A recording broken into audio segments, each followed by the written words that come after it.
Okay ठीक है, चलो।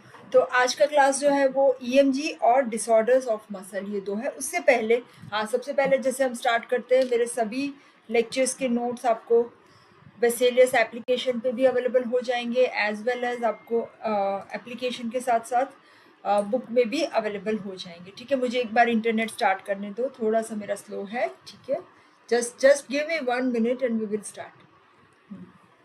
ठीक ठीक ठीक, जस्ट अ मिनट। हाँ, गुड। हाँ, तो सबसे पहले हाँ, ईएमजी और डिसऑर्डर्स ऑफ स्केलेटल मसल करते हैं। इससे पहले थोड़ा सा जो टॉपिक हमारा आगे का बाकी है वो भी हम लोग यहाँ पे आज ले रहे हैं। ठीक है, तो जो टॉपिक बाकी है इसमें आएगा हमारा जो लास्ट टाइम हमने कैरेक्टरिस्टिक ऑफ स्केलेटल मसल किया था। ठीक है, जो कैरेक्टरिस्टिक ऑफ स्केलेटल मसल तो कर लिया, पर हमारा थोड़े जो muscle tone, nature of the muscle contraction, gradation of muscle activity, fatigue और मैकेनिक्स ऑफ मसल कंट्रैक्शन, ये जो थोड़े से टॉपिक्स थे वो हमारे रह गए, तो ये हम पहले कर लेते। उसके बाद हम जो ईएमजी और डिसऑर्डर्स ऑफ मसल करेंगे। ठीक है, इसके तो सबसे पहले मसल टोन से स्टार्ट करते हैं। मसल टोन अगर आपको पता है तो you can answer me here, what is the definition of muscle. Good evening बेटा, गुड इवनिंग रिया, आनंद। ठीक है, गुड। और दूसरा कौन है? बरखा। हाँ ठीक है, ओके। तो मसल टोन कौन बताएगा मुझे? What is the definition of tone? हमने शायद आगे भी किया हुआ है, तो मसल टोन की डेफिनेशन बता दो बेटा, फिर हम आगे स्टार्ट कर रहे हैं। टोन इज, बच्चे वापस चले गए, मैडम का थोड़ा सा इंटरनेट कनेक्शन स्लो, क्या हो गया? आप लोग चले गए, लेक्चर होने वाली है बच्चों। हाँ, चले नहीं जाना है। ठीक है, चलो हम लोग स्टार्ट कर रहे हैं अभी। तो टोन का डेफिनेशन मुझे कौन बता रहा है? What is muscle tone? Answer करो चैट बॉक्स में, व्हाट इज मसल टोन। मेरा थोड़ा सा आज इंटरनेट और बैटरी का इश्यू था। हाँ, तो अभी कोई इश्यू नहीं है, हम लोग अभी अच्छे से स्टार्ट करें। तो tone is a state of partial tension in the muscle. चलो, amount of tension, very good Riya, good answer. हाँ, रिया आज नया स्टूडेंट है हमारे साथ। ठीक है, good answer. So tone is a state of partial tension. जो हमारा मसल होता है ना, वो एक टेंशन के स्टेट में, अगर सपोज आप किसी भी इंडिविजुअल का मसल या किसी का हाथ या कोई भी मूवमेंट, पैसिव मूवमेंट जब हम करते हैं ना, तो हम क्या चेक करते हैं? टोन चेक करते हैं। ठीक है, तो हर एक skeletal muscle, all the skeletal muscles they have tone. ठीक है, और ये जो टोन है ना, सबसे ज्यादा किस में होता है? कौन से मसल में? एंटी ग्रेविटी मसल, मतलब कि जो ग्रेविटी के अगेंस्ट काम कर रहे हैं उनके अंदर टोन सबसे ज्यादा होगा। ठीक है, एंटी ग्रेविटी मसल्स आपको याद हो तो हमने बताया था कौन से थे एंटी ग्रेविटी मसल्स। कौन बता रहा है एंटी ग्रेविटी मसल्स कौन से है? हाँ, extensors of lower limb and flexors of upper limb. ठीक है, ये दो है हमारे एंटी ग्रेविटी मसल। तो जो एंटी ग्रेविटी मसल होते हैं उनमें हाईएस्ट टोन होता है। ठीक है, हाँ, और ये जो टोन है वो कैसे मेंटेन होगा? टोन मेंटेन करने के लिए हम लोग ज्यादा तो मसल टोन के रिलेटेड हम सेंट्रल नर्वस सिस्टम में करेंगे। जैसे हमने बताया था ना, ये अल्फा और गामा दो मोटर न्यूरॉन का डिस्चार्ज होता है, तो ये दोनों का जो कंटिन्यूअस डिस्चार्ज है, इससे हमारा मसल टोन मेंटेन रहेगा। ठीक है, तो ये हो गया हमारा मसल टोन। एबनॉर्मलिटी अगर टोन की बात करें तो टोन बढ़ा हुआ है या टोन कम है? ठीक है, तो ये जो टोन बढ़ा हुआ है ना, इसे कहते हैं हाइपरटोनिया। हाइपरटोनिया भी दो टाइप के होते हैं, स्पास्टिसिटी और रिजिडिटी। ये बहुत इंपॉर्टेंट है, स्पास्टिसिटी और रिजिडिटी में क्या डिफरेंस है? स्पास्टिसिटी मतलब कि जो टोन बड़ा है वो एक ही ग्रुप ऑफ मसल में इंक्रीज हुआ है, दैट इज स्पास्टिसिटी। और रिजिडिटी मतलब increase tone in both the group. Suppose मैं फ्लेक्सर और एक्सटेंसर की बात करूँ, तो दोनों में जब टोन बढ़ता है तो उसे रिजिड कहते हैं। और अगर एक ही ग्रुप में बढ़ता है तो जैसे बोलते हैं एक्सटेंसर स्पास्टिसिटी, फ्लेक्सर स्पास्टिसिटी। ठीक है, तो ये हो गया हमारा हाइपरटोनिया, और इसे स्पास्टिक पैरालिसिस भी कहते हैं। ठीक है, रिजिडिटी भी होती है। रिजिडिटी जब दोनों ग्रुप में होगा तो ये रिजिडिटी है, ये देखो रिजिडिटी, डी सेरिब्रेट, डी कॉर्टिकेट, ये सब सीएनएस में अच्छे से आएगा। ठीक है, तो हाइपरटोनिया का मतलब हुआ टोन बढ़ना, हाइपो मतलब घटना, hypotonia that is flaccidity. Hypertonia हमेशा इंपॉर्टेंट याद रखना है। अब अपर मोटर न्यूरॉन लीजन में हाइपरटोनिया होता है, अपर मोटर न्यूरॉन लीजन। और upper motor neuron, lower motor neuron में बता दूं तो अपर मोटर न्यूरॉन मतलब हमारे जो ब्रेन से लेके यहाँ ब्रेन सेरिब्रल कॉर्टेक्स से लेके स्पाइनल कॉर्ड तक जो आ रहा है वो अपर मोटर है। ब्रेन या कोई भी सेंटर्स जो हायर लेवल पे है, ठीक है। और लोअर मोटर न्यूरॉन मतलब ये जो स्पाइनल कॉर्ड से स्टार्ट हो रहा है, क्रेनियल और स्पाइनल न्यूरॉन। तो जब लोअर मोटर न्यूरॉन का लीजन हो रहा है तो टोन डिक्रीज होगा, अपर मोटर न्यूरॉन का लीजन हो रहा है तो टोन इंक्रीज होगा, हाइपरटोनिया, ठीक है। तो ये दो इंपॉर्टेंट एब्नॉर्मलिटी हुई, ठीक है, टोन की। हाँ, अभी एक और भी क्वेश्चन आ रहा है कि वॉलेंट्री कॉन्ट्रैक्शंस कैसे होते हैं हमारे। जो वॉलेंट्री कॉन्ट्रैक्शंस होते हैं ना वो टिटेनिक होते हैं जब हमारा फोर्स ज्यादा होता है, और जब वीक होता है, मैंने आगे भी बताया था, तो सब टिटेनिक। मैंने बोला ना कुछ भी हमें पकड़ना है, ठीक है, जैसे मैंने ये पकड़ के रखना है आपको आधा घंटा, तो क्या करेंगे, continuous state of contraction, contraction की स्टेट में रखना है, रिलैक्स नहीं करना है, तो वो आएगा टिटेनिक, ठीक है। हाँ, तो यहाँ पे क्या हो रहा है कि जब टिटेनिक है तो ये कंटिन्यूअसली फायरिंग होती रहेगी, ये जो मोटर न्यूरॉन से उससे, तो it is a state of sustain contraction, ठीक है। अभी कौन कौन से फैक्टर्स है जो हमारे मसल कॉन्ट्रैक्शन के ग्रेडेशन को अफेक्ट करते हैं। ग्रेडेशन मतलब मैं बता रही हूँ कि थोड़ा सा स्ट्रांग है, माइल्ड है, स्ट्रांग है, बहुत ज्यादा कॉन्ट्रैक्शन है, तो ये ग्रेड्स हुआ। तो कौन से फैक्टर्स है वो ग्रेड्स को अफेक्ट करते हैं। तो एक आ गया हमारा मोटर यूनिट का रिक्रूटमेंट। मोटर यूनिट हमने आगे भी बताया था, अगर किसी को पता है तो चैट बॉक्स में लिख दो motor unit, what is motor unit. चलो कौन बता रहा है मुझे, what is motor unit. What is motor unit? What is motor unit? It is a state of what is motor unit? कौन बताएगा, चलो चलो चैट बॉक्स में आंसर चाहिए बच्चा। What is motor unit? Answer नहीं आ रहा है। हाँ, मोटर यूनिट का डेफिनेशन आंसर करने का आ रहा है तब थोड़े से धीरे हो जाते हो बच्चों। What is motor unit? Motor unit मतलब हमने आगे के लेक्चर में पढ़ा था, है ना। What is motor unit? It is alpha motor neuron with all the muscle fiber. Very good. Functional unit of muscle contraction. Functional unit of muscle contraction बेटा सार्कोमियर होगा, है ना। Structural functional unit of muscle. यहाँ पे ये जो हमारा है ना, एक अल्फा मोटर न्यूरॉन यहाँ से कितने मसल फाइबर को सप्लाई कर रहा है, तो alpha motor neuron and all the muscle fibres supplied by it, that is motor unit, ठीक है। तो जितना हमारा फोर्स ऑफ कॉन्ट्रैक्शन बढ़ेगा, कैसे बढ़ेगा, ज्यादा से ज्यादा मोटर यूनिट रिक्रूट होंगे, ठीक है। यही हमारा ईएमजी में भी आएगा कि जैसे जैसे फोर्स ऑफ कॉन्ट्रैक्शन बढ़ता है ना, तो हमारा रिकॉर्डिंग भी ऐसे ही होगा, ठीक है। फिर फ्रीक्वेंसी, ज्यादा फ्रीक्वेंसी से आएगा नर्व इम्पल्स, और synchronization of nerve impulse, synchronized होगा। फिर initial length of muscle fibre, जो हमने फ्रैंक स्टार्लिंग्स लॉ में किया था, stretching more will be the contraction, and यही दिखा रहा है effect of warming up, warm up करते हैं वो, ठीक है। तो ये सब फैक्टर्स है हमारे मसल कॉन्ट्रैक्शन को अफेक्ट करते हैं, ठीक है। तो पहला जैसे हमने बता दिया रिक्रूटमेंट ऑफ मोटर यूनिट। ये देखो, ये वाला हमारा एक मोटर यूनिट है, ये देखो, ये एक अल्फा मोटर न्यूरॉन है यहाँ पे, ये वाला, ठीक है।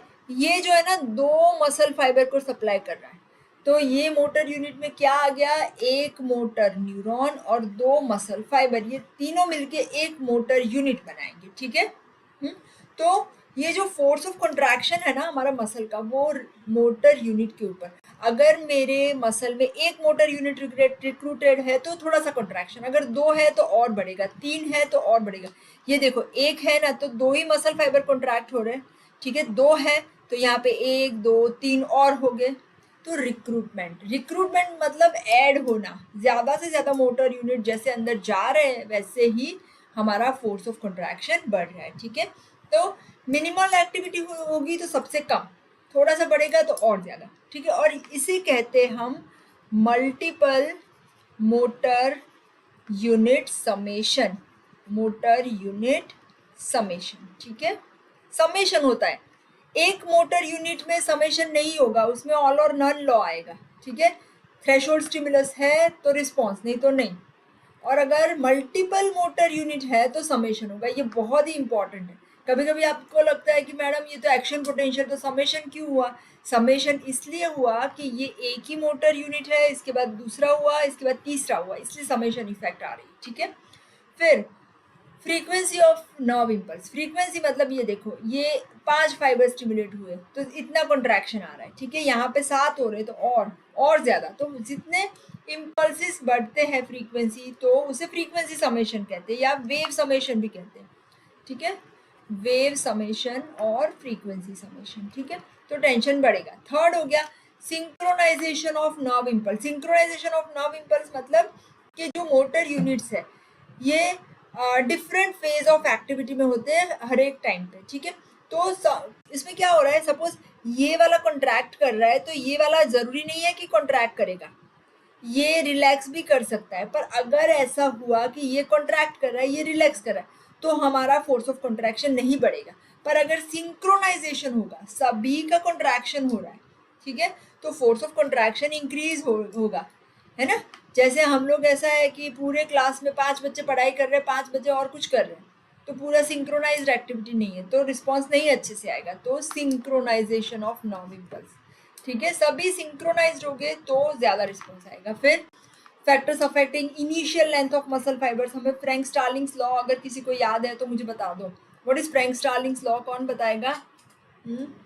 याद है किसी को फ्रैंक स्टार्लिंग्स लॉ? मैंने रबर बैंड का दिया था, मेरा रबर बैंड कहीं चला गया। हाँ, रबर बैंड का एग्जाम्पल दिया था। What is Frank Starling's law? कौन बता रहा है बच्चों? हाँ, कौन बताएगा मुझे? फ्रैंक स्टार्लिंग्स लॉ, चलो मैं वेट कर रही हूँ। What is Frank Starling's law? Rubber band का मैंने एग्जांपल दिया था, मैंने अभी हिंट भी दे दिया आप लोगों को। मुझे तो आपका चेक ही करना है कि आंसर आ रहा है कि नहीं आ रहा है। हाँ, विद इन फिजियोलॉजिकल लिमिट्स कुछ था। What is Frank Starling's law? बच्चे क्वेश्चंस पूछती हूँ तो बच्चे कम हो जाते हैं, कहाँ चले जाते नहीं पता। हाँ, बीच बीच में होते हैं, फिर क्वेश्चन आता है तो गायब हो जाते हैं, है ना। व्हाट इज द रीजन नहीं पता है। फ्रैंक स्टार्लिंग्स लॉ बहुत इंपॉर्टेंट है, आपके हार्ट में भी आएगा और स्केलेटल मसल में भी आएगा। हार्ट और एंड स्केलेटल मसल, ठीक है। What is Frank Starling's law? पूछना तो पड़ेगा ना बच्चों कि आपको पुराना याद है कि नहीं, देखना पड़ेगा। आज के आज लेक्चर है ना, उसके आंसर तो अच्छे से आ जाएंगे, उसमें प्रॉब्लम नहीं होने वाली, है ना। कल वाला आंसर किया ना आज, तो आपको याद रहा, ऐसा है। कौन आंसर कर रहा है बच्चों? बताओ।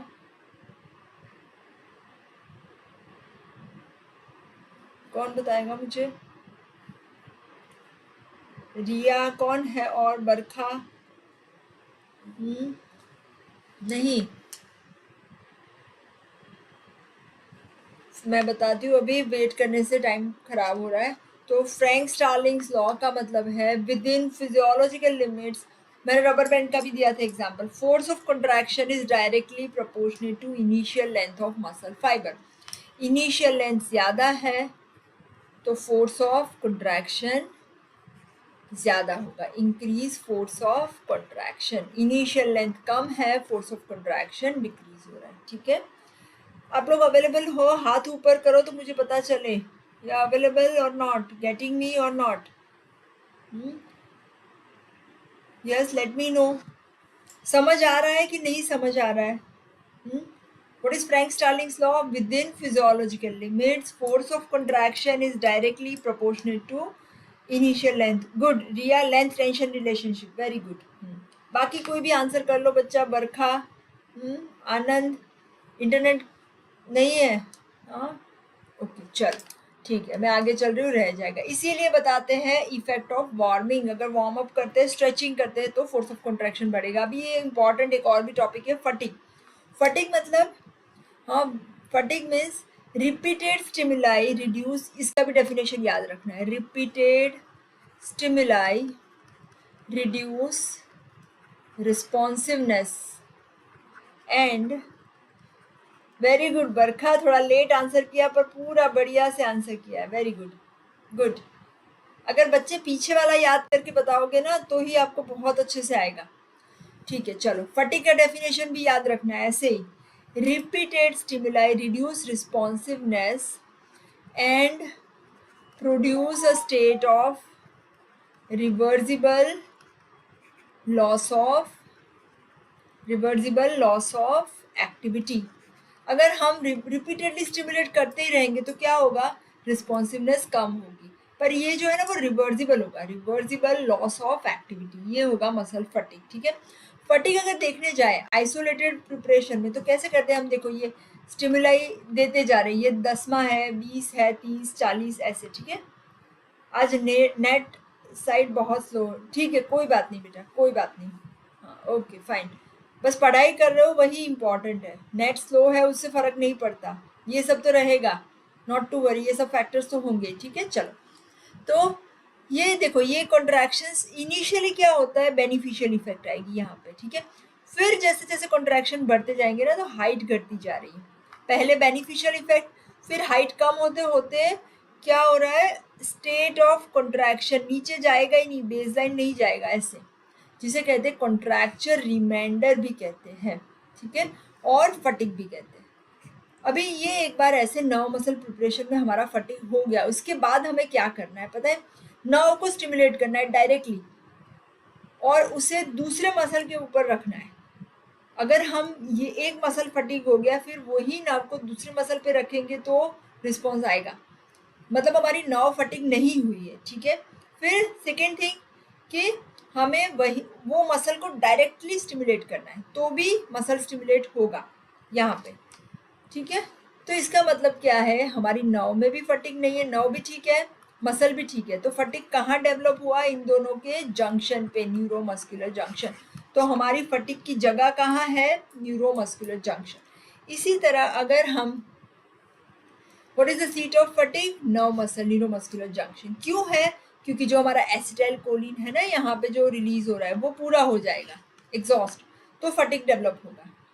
हाँ, take class on renal and GIT, Mohan Ganesh, renal and GIT. Next में ये खत्म होगा ना, 2 लेक्चर्स बाकी है बेटा मोहन, इसके बाद जीआईटी स्टार्ट करने वाली हूँ। ठीक है, ये 2 ही लेक्चर्स बाकी है इसके, हाँ स्मूथ मसल वाला एक लेक्चर बाकी है और कार्डियक मसल, इसके बाद हम जीआईटी स्टार्ट करेंगे। ठीक है, डेफिनेटली बी विथ अस, हमारे साथ रहना तो आपका हो जाएगा जीआईटी भी। ठीक है, फिर रीनल भी स्टार्ट करेंगे। ठीक है, हाँ तो यहाँ पे हमारा न्यूरोमस्कुलर जंक्शन हुआ। और अगर इंटैक्ट बॉडी की बात करूँ तो फटीग कहाँ पे डेवलप हो रहा है, हमारे ब्रेन के साइनेप्सिस में, साइनेप्सिस का भी स्ट्रक्चर न्यूरोमस्कुलर जंक्शन जैसा ही होता है, ये नर्व है ये मसल है, यहाँ पे 2 नर्व है, न्यूरॉन है।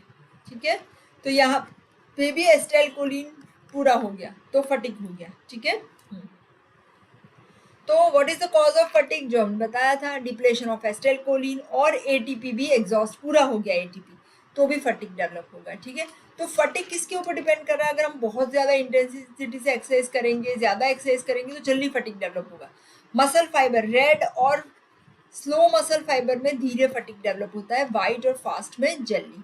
ठीक है, फिर एक्सरसाइज की इफेक्ट है ना, अगर शॉर्ट ड्यूरेशन एक्सरसाइज है पर बहुत फास्ट रनिंग है तो जल्दी से डेवलप होगा। ठीक है ना, और साइकोलॉजिकल फैक्टर, मोटिवेशन का बहुत इंपॉर्टेंट इफेक्ट है, इसीलिए हम लोग बूस्टअप करने जाते हैं, कोई रेस में गया है तो हम क्या करेंगे, बूस्टअप करेंगे। ठीक है, हाँ हम बेटे जल्दी से करेंगे, हाँ नेक्स्ट मंथ से पहले आपका जीआईटी करवा दूंगी Mohan Ganesh, definitely I am sure GIT हो जाएगा आपका। रीनल की मैं श्योरिटी नहीं दे सकती क्योंकि मेरे भी लिमिटेशंस है, जीआईटी करवा दूंगी मैं पक्का।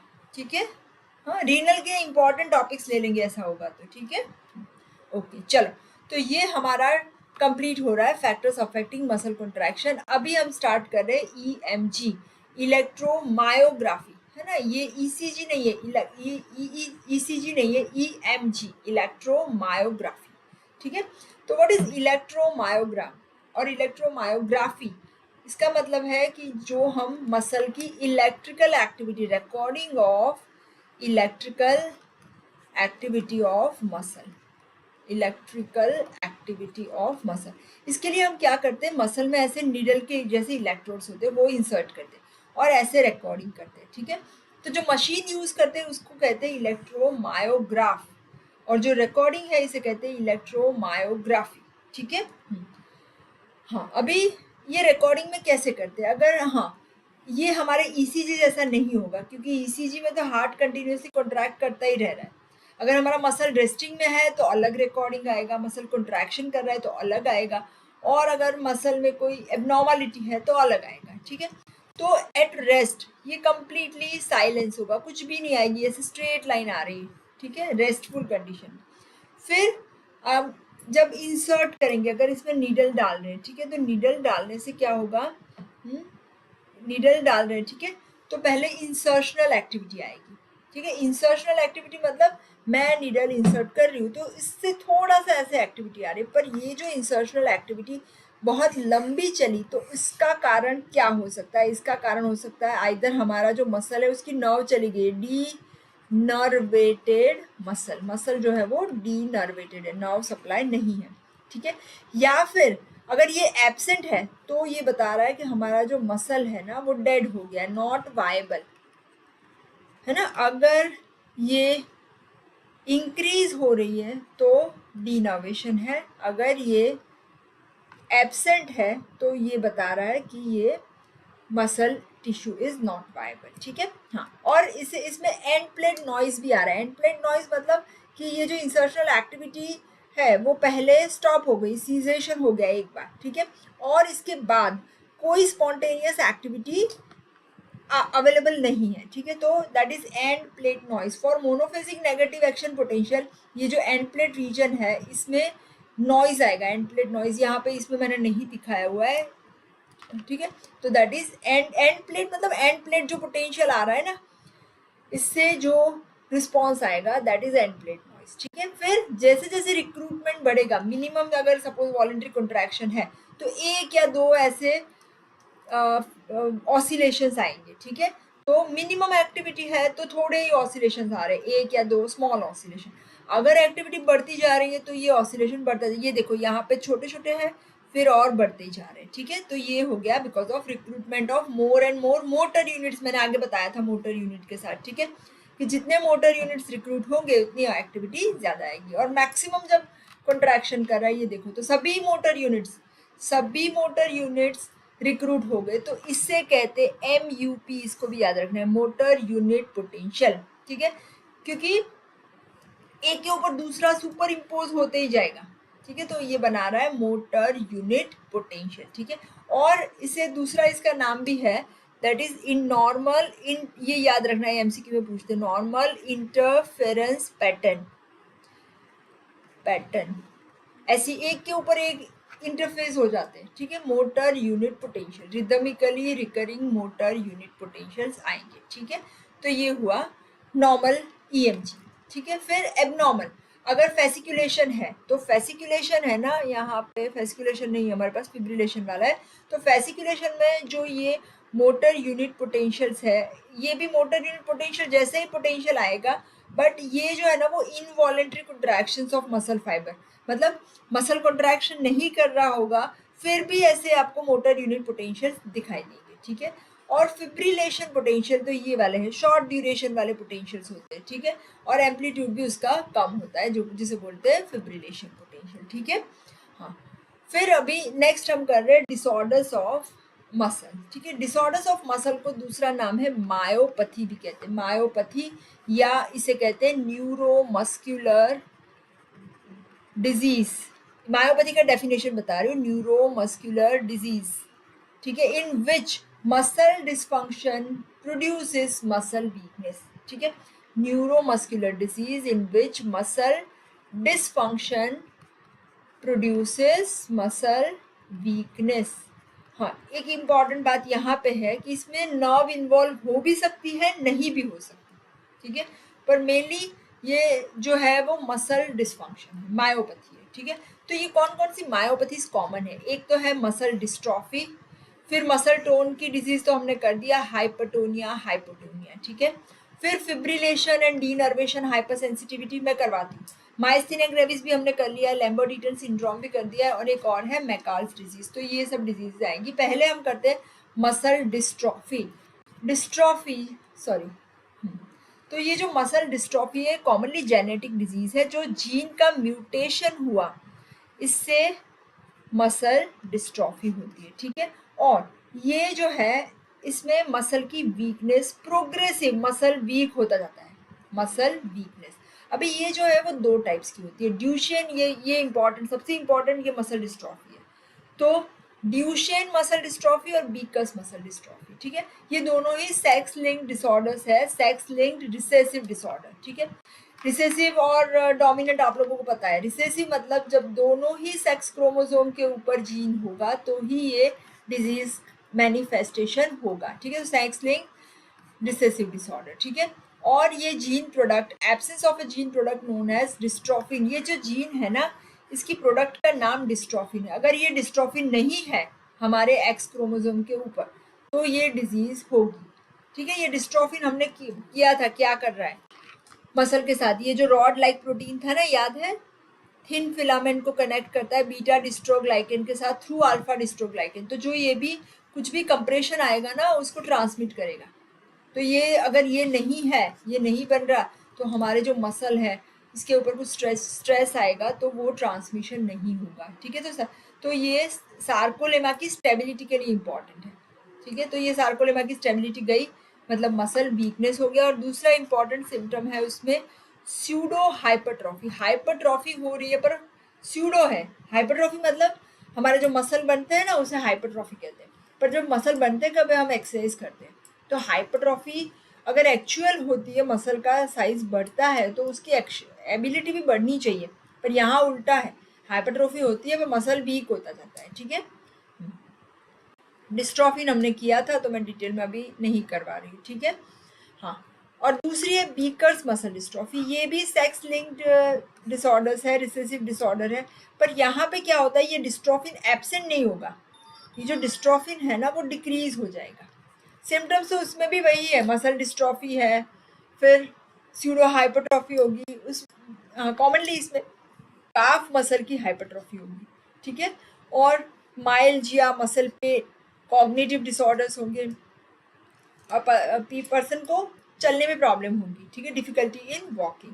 सो ये हो गया डिस्ट्रॉफी। नेक्स्ट है मायोटोनिया, ये भी बहुत इंपॉर्टेंट है। मायोटोनिया में क्या हो रहा है, अगर हम कुछ वॉलेंटरी एक्ट कर रहे हैं, ठीक है, voluntary act, after voluntary act, ठीक है, ये कॉन्ट्रैक्शन कंटिन्यूस रहेगा। ये देखो कॉन्ट्रैक्शन किया तो रह गया, फिर वो रिलैक्स नहीं होगा। Continuous contraction and slow relaxation after voluntary action. Voluntary activity के बाद ये जो कंट्रैक्शन है वो कंटिन्यूस रहेगा और रिलैक्सेशन स्लो होगा, ठीक है। ये भी कंजेनाइटल डिजीज है बाय बर्थ, और इसका डिसऑर्डर है बिकॉज ऑफ द चैनल में डिसफंक्शन होगा, सोडियम एंड क्लोराइड चैनल्स, इसमें अगर डिसऑर्डर है तो पेशेंट को मायोटोनिया होगा, continuous contraction and slow relaxation. और इसके लिए जो जीन है, एबनॉर्मल जीन है, वो प्रेजेंट होता है क्रोमोसोम नंबर 7, 17 और 19 के ऊपर, ठीक है। कैरेक्टरिस्टिक में मसल एक बार कॉन्ट्रैक्ट हो गया तो रिलैक्स नहीं होगा, ठीक है। उसको सिंपल एक्शन करने में भी, जैसे वॉक करने में, कुछ पकड़ने में, च्यूइंग करने में, उसमें भी सब में प्रॉब्लम होगी, ठीक है। Gene for the channel protein is absent, ठीक है। मेनली चैनल प्रोटीन होते हैं हमारे सेल मेम्ब्रेन में, मसल में, इसमें ये एब्सेंट होगा। माइस्थेनिया ग्रेविस में नहीं करवा रही हूँ, न्यूरोमस्कुलर डिजीज है, एंटीबॉडीज बन रहे हैं हमारे एसिटाइलकोलिन के रिसेप्टर्स के अगेंस्ट, ठीक है। तो ये न्यूरोमस्कुलर ट्रांसमिशन नहीं होगा, मसल वीकनेस होगी, ठीक है। इसके क्लिनिकल फीचर्स में आपको पता है, टोसिस होगा, है ना, drooping of eyelid, saliva, then person is having difficulty in swallowing, है ना, dysphagia, difficulty in speech, person is having difficulty in respiration, अगर रेस्पिरेशन के मसल्स भी अफेक्टेड हुए तो, ठीक है। ऐसा ही एक और डिसऑर्डर है लैम्बर्ट-ईटन सिंड्रोम। लैम्बर्ट-ईटन सिंड्रोम में सिम्टम्स कुछ सेम होते हैं पर यहाँ एंटीबॉडी बनते हैं कैल्शियम चैनल्स के अगेंस्ट, ठीक है। तो क्लिनिकल फीचर्स माइस्थेनिया ग्रेविस जैसे ही होते हैं पर एंटीबॉडीज कैल्शियम चैनल्स के अगेंस्ट है। और दूसरा डिसऑर्डर जो हमने कर दिया मसल टोन का, हाइपर और हाइपोटोनिया। हाइपरटोनिया टोन इंक्रीज हो रहा है। इसके दो टाइप्स होते हैं, रिजिडिटी एंड स्पास्टिसिटी। स्पास्टिसिटी होगा हमारा अपर मोटर न्यूरॉन लीजन में, और हाइपोटोनिया है जिसमें होता है फ्लैसिडिटी, फ्लैसिड पैरालिसिस। तो फ्लैसिडिटी यहाँ पे हो रहा है, that is in lower motor neuron lesion, ठीक है। फिर हाइपरटोनिया हमने ये दोनों कर दिया, ठीक है, spasticity and rigidity. Fibrillation and denervation hypersensitivity. Fibrillation मतलब फिब्रिलेशन का मीनिंग है fine irregular contraction of individual fibre, एक मसल फाइबर का फाइन इरेग्युलर कंट्रैक्शन। और इसका कारण ये फिब्रिलेशन किससे होता है, डीनर्वेशन हाइपरसेंसिटिविटी में फिब्रिलेशन भी होगा। तो डीनर्वेशन हाइपरसेंसिटिविटी मतलब अगर किसी मसल की नर्व कट कर दी है, डी नर्व कर दिया है, तो क्या होगा, इसके अंदर एस्टाइलकोलिन रिलीज ही नहीं होगा, तो एस्टाइलकोलिन के रिसेप्टर्स खाली पड़े रहेंगे। तो जैसे भी थोड़ा सा भी अगर एस्टाइलकोलिन आ रहा है ना, ये खाली है, तो इमीडिएटली रिस्पॉन्ड करेंगे, तो इसमें फिब्रिलेशन होगा। और हाइपर सेंसिटिविटी, थोड़ा भी एस्टाइलकोलिन है तो वो ज़्यादा रिस्पॉन्स देंगे। ये है denervation hyper sensitivity. Last one, McArdle's disease. McArdle's disease को कहते हैं ग्लाइकोजन स्टोरेज डिजीज। इसमें क्या हो रहा है, ग्लाइकोजन जो हमारे मसल में होता है ना, जब भी हम कुछ काम करते हैं ना, तो ये ग्लाइकोजन यूज होता है, पर यहाँ पे क्या होगा, ग्लाइकोजन यूज नहीं होगा, स्टोर होता जाए, इसीलिए इसको कहते हैं ग्लाइकोजन स्टोरेज डिजीज, ठीक है। तो ये ग्लाइकोजन हमारे में से रिलीज कैसे होगा, ग्लाइकोजन रिलीज होने के लिए एंजाइम चाहिए, ग्लाइकोजन फॉस्फोराइलेज। यहाँ पे आई थिंक बताया कि नहीं, ये ग्लाइकोजन फॉस्फोराइलेज नहीं है, जेनेटिक डिफेक्ट है इसकी। तो क्या होगा, ग्लाइकोजन ब्रेक डाउन होगा नहीं, और ग्लाइकोजन में से ग्लूकोज नहीं बनेगा। ग्लूकोज चाहिए हमें मसल को कॉन्ट्रैक्ट करवाने के लिए। तो जब भी पेशेंट कुछ काम करेगा, ग्लूकोज मिल नहीं रहा है मसल को, क्योंकि ग्लाइकोजन स्टोर हो रहा है पर रिलीज नहीं होगा, तो उसको मसल पेन होगा, स्टिफनेस होगी, दैट इज मैकार्स डिजीज। तो ये हो गए हमारे डिसऑर्डर्स ऑफ स्केलेटल मसल, ठीक है। आज के एमसीक्यूज के लिए प्रिपेयर हो जाओ। चलो एमसीक्यूज करते बच्चों, ठीक है, रेडी। कुछ डाउट है तो you can also ask me if you have any doubt, ठीक है। चलो, all of the following are present after denervation except, ये शायद मैंने बहुत ज्यादा नहीं बताया था, पर ये क्वेश्चन पूछ सकते हैं। डीनर्वेशन मतलब नर्व निकाल दी, तो मैंने कहा ना कि नर्व अगर हमने रिमूव कर दी तो क्या होगा, ये अगर नर्व है, ये मसल है, हमने नर्व कट कर दी, तो ये जो मसल है ना, एक तो शॉर्ट तो हो ही जाएगा, ठीक है।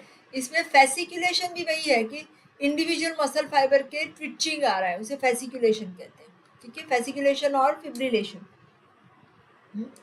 तो ये भी प्रेजेंट होगा। और जो जो मसल कॉन्ट्रैक्ट नहीं करता है ना, उसकी एट्रॉफी हो जाती है। एट्रॉफी मतलब हम बोलते हैं ना डिसयूज एट्रॉफी। तो डिसयूज मतलब यूज नहीं किया तो नहीं उसका साइज बढ़ेगा।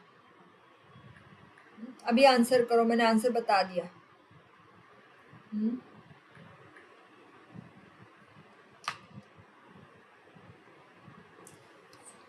फेसिकुलेशन का मतलब, हाँ, फेसिकुलेशन और फिब्रिलेशन, फिब्रिलेटिंग एक्टिविटी भी होती है बिकॉज ऑफ हाइपरसेंसिटिविटी, और मसल स्पॉन्टेनियसली भी कॉन्ट्रैक्ट करता रहता है, जिसे फेसिकुलेशन कहते हैं, ठीक है। मुझे कौन बता रहा है, टफ लग रहा है आंसर, पहला ही क्वेश्चन टफ लग रहा है बच्चों।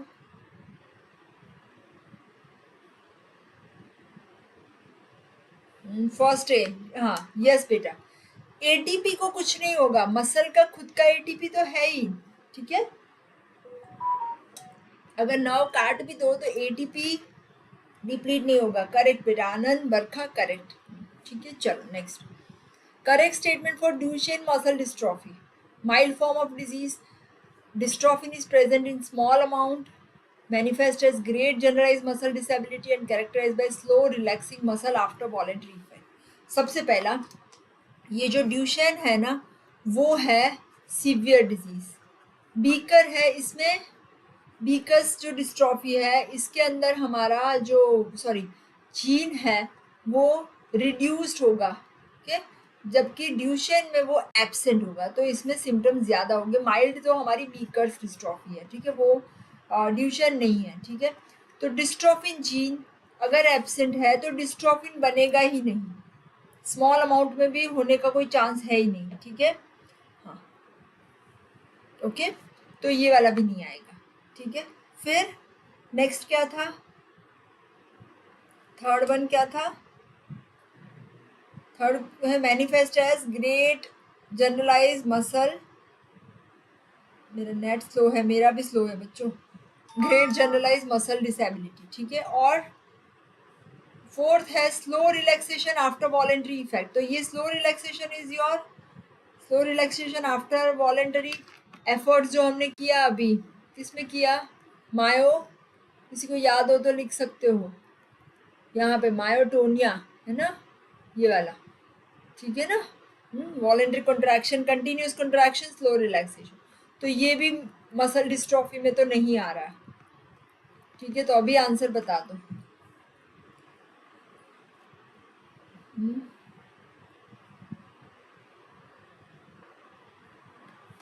नहीं,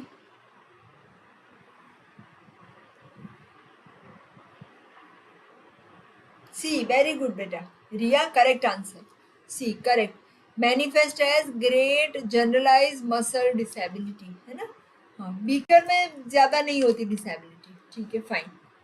Duchenne muscle dystrophy is a disease of, हाँ, neuromuscular junction, sarcolemmal proteins, muscle contractile protein, disuse atrophy.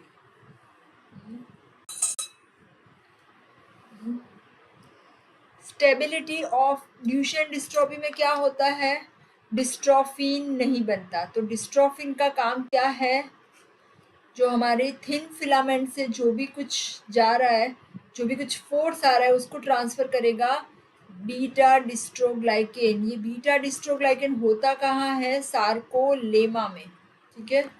तो किसकी डिजीज हुई अभी बता दो, मैंने hint they the.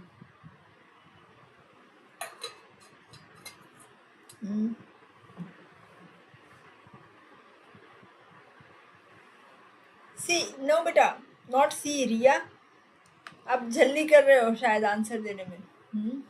That is sarcolemma, muscle contractile protein तो क्या है रिया, आपने मेरा पीछे का क्लास अटेंड नहीं किया, आगे वाला है ना। कॉन्ट्रैक्टाइल प्रोटीन्स कौन से हैं मेरे बच्चे बता सकते हैं, कॉन्ट्रैक्टाइल प्रोटीन्स है एक्टिन, मायोसिन, है ना, रेगुलेटरी प्रोटीन ट्रोपोनिन, ट्रोपोमायोसिन, है ना। हाँ, तो बढ़िया, देखो आनंद और बरखा, हाँ ओके, रिया करेक्ट बेटा, आपका भी आंसर सार्कोलेमल प्रोटीन करेक्ट, ठीक है। स्लो रिलैक्सेशन ऑफ मसल, ये तो आ गया अभी। After voluntary contraction, voluntary contraction के बाद continuous contraction and slow relaxation, contraction continuous रहेगा, रिलैक्सेशन स्लो रहेगा, किसमें होगा ऐसा, continuous contraction and slow relaxation, ये किसमें होगा, कौन से डिजीज में, चलो चलो चलो, ये तो आएगा, इजी वाला है बच्चों, बढ़िया, मायोटोनिया, रिया करेक्ट आंसर, मायोटोनिया। ऐसे कॉन्ट्रैक्ट, ये जो पिक्चर देखोगे तो भूलोगी नहीं, ये कॉन्ट्रैक्ट हो गया, रिलैक्स होता ही नहीं है, दैट इज मायोटोनिया, ठीक है। अभी इन ईएमजी इंटरफेरेंस पैटर्न कब देखने को मिलेगा, ठीक है, is due to insertional activity and plate potential. Insertional activity मतलब जब हम नीडल इंसर्ट करते हैं तो थोड़ा सा पोटेंशियल आएगा, ठीक है। एंड प्लेट पोटेंशियल मतलब जब हमारा स्टिमुलस सब थ्रेशोल्ड होगा तो थोड़े से पोटेंशियल आएंगे, ठीक है। फिब्रिलेशन पोटेंशियल नॉर्मल नहीं होता, and recruitment of motor unit potential, है ना, summation of motor unit potential भी मैंने बताया था, है ना। इससे क्या होता है, एक के ऊपर एक ओवरलैपिंग होते जाता है ना, ज्यादा से ज्यादा रिक्रूट हुए, तो हमने डायग्राम भी बनाया था, ऐसे ऐसे होते हैं, ऐसे ऐसे एक के ऊपर ऊपर ऊपर ऊपर, जिसे कहते हैं इंटरफेरेंस पैटर्न। तो आंसर क्या हुआ, अभी तो आएगा बच्चों, कौन बता रहा है मुझे आंसर, आज मैं भी थोड़ा सा एग्जॉस्टेड हूँ। कौन बता रहा है? चलो I am waiting for the answer.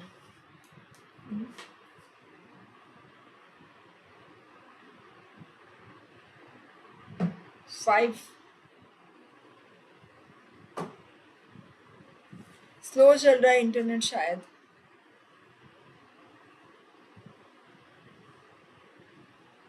5 का correct, recruitment of motor unit potential, correct बेटा, करेक्ट, ओके फाइन। नेक्स्ट है 6 question, muscle dystrophy is, autosomal, हाँ ये तो आएगा। डिस्ट्रॉफी, डिस्ट्रॉफी जो प्रोटीन है ना, muscle dystrophy, that is correct, correct बेटा, 5C करेक्ट। 6 अभी 6 में है मसल डिस्ट्रॉफी इज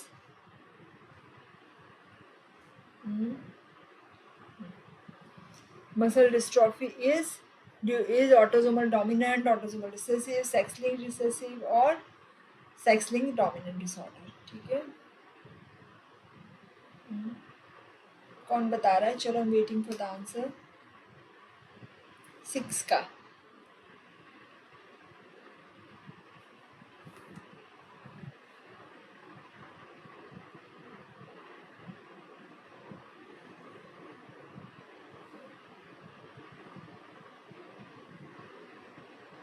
का आंसर, गुड। 6 का आंसर है C, sex linked recessive disorder, correct answer Riya, correct बेटा, okay fine, Riya correct, 6C, ठीक है चलो बढ़िया। 7 myotonia is due to mutation of gene for, myotonia में क्या हो रहा था? चलो मायोटोनिया में मैंने बताया ना क्या हो रहा था, कंटिन्यूअस कंट्रैक्शन है ना, विथ स्लो रिलैक्सेशन, और होता क्या है, सोडियम क्लोराइड की चैनलोपैथी है, तो उसका जो जीन है वो एब्सेंट होगा, ठीक है, और डिसऑर्डर होगा, म्यूटेटेड होगा, ठीक है, that is very good, channel proteins है ना, गुड बढ़िया। रिया का इंटरनेट फास्ट है नहीं बाकी बच्चों का भी अच्छा है, इंटरनेट फास्ट स्लो से फर्क नहीं पड़ रहा, मेरा भी स्लो हो जाता है कभी कभी, ज़्यादा डिवाइसेस चलते हैं तो नॉट टू वरी, ठीक है, हाँ गुड, पढ़ाई कर रहे हो वो इम्पॉर्टेंट है, ठीक है चलो बढ़िया, गुड। फिर कॉज ऑफ हाइपोटोनिया, सॉरी ये हाइपोटोनिया है, स्पेलिंग मिस्टेक है, हाइपोटोनिया अपर या लोअर मोटर न्यूरॉन, किस में हो रहा है हाइपोटोनिया? कौन बताएगा? चलो मुझे,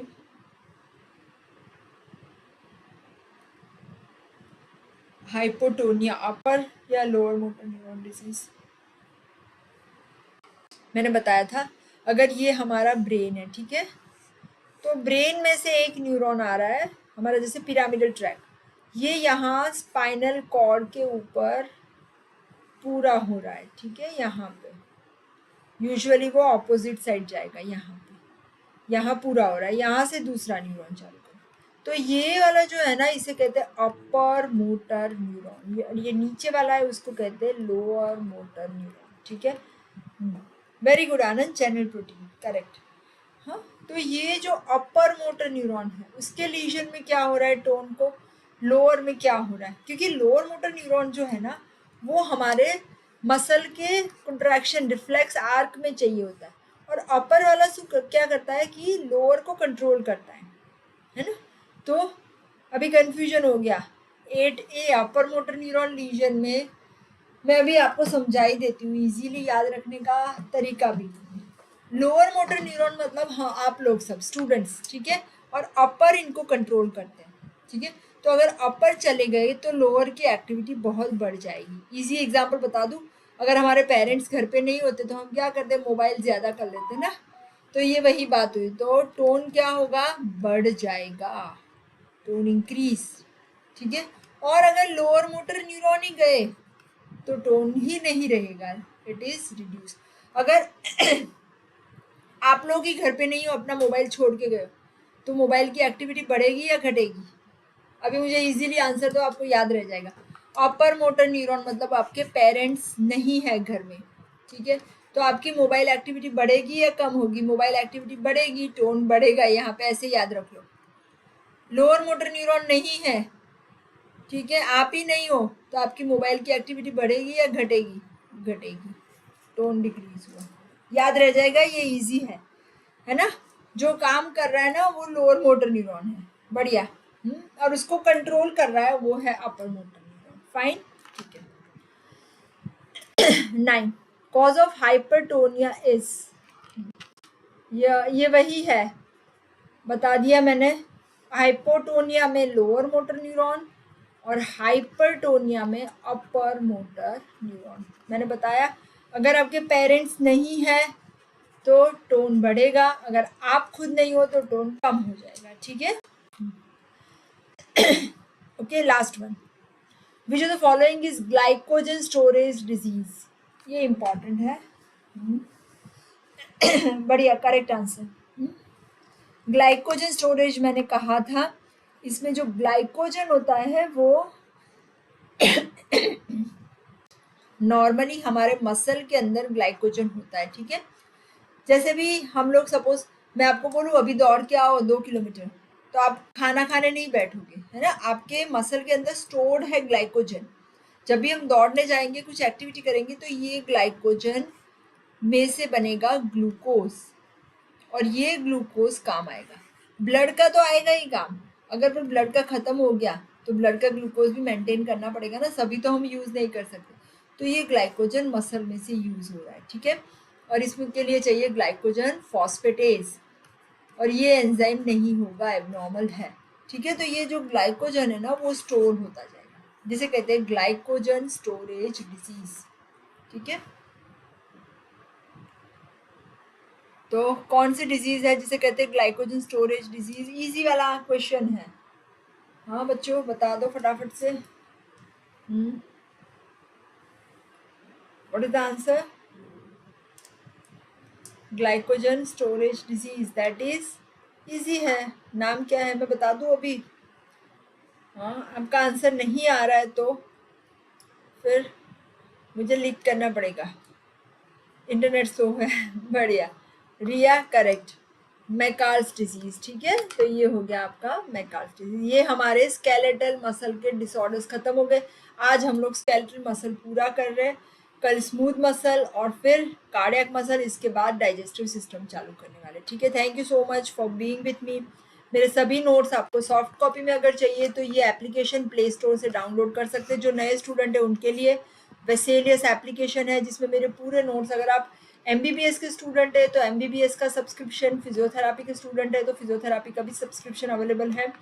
बहुत नॉमिनल चार्जेस है जो एप्लीकेशन को सस्टेन करने के लिए चाहिए, ठीक है, तो दैट यू कैन हैव। और अगर हार्ड कॉपी में तो मेरी बुक फिजियोलॉजी नोट्स भी अवेलेबल है, जिसमें भी आपको हार्ड कॉपी में मेरे पूरे क्वेश्चन जो भी मैं पढ़ा रही हूँ पूरे नोट्स आपको अवेलेबल हो जाएंगे, ठीक है। सॉफ्ट कॉपी में PDF में है जो एप्लीकेशन में होगा, और हार्ड कॉपी में बुक में है। Thank you so much. अगर आप मेरा चैनल यहाँ पे पहली बार यहाँ पे आए हैं लाइव क्लास में, या पहली बार देख रहे हैं तो सब्सक्राइब कर लीजिए और बेल आइकन कर दीजिए। कल हम स्मूथ मसल डिस्कस करेंगे। Thank you.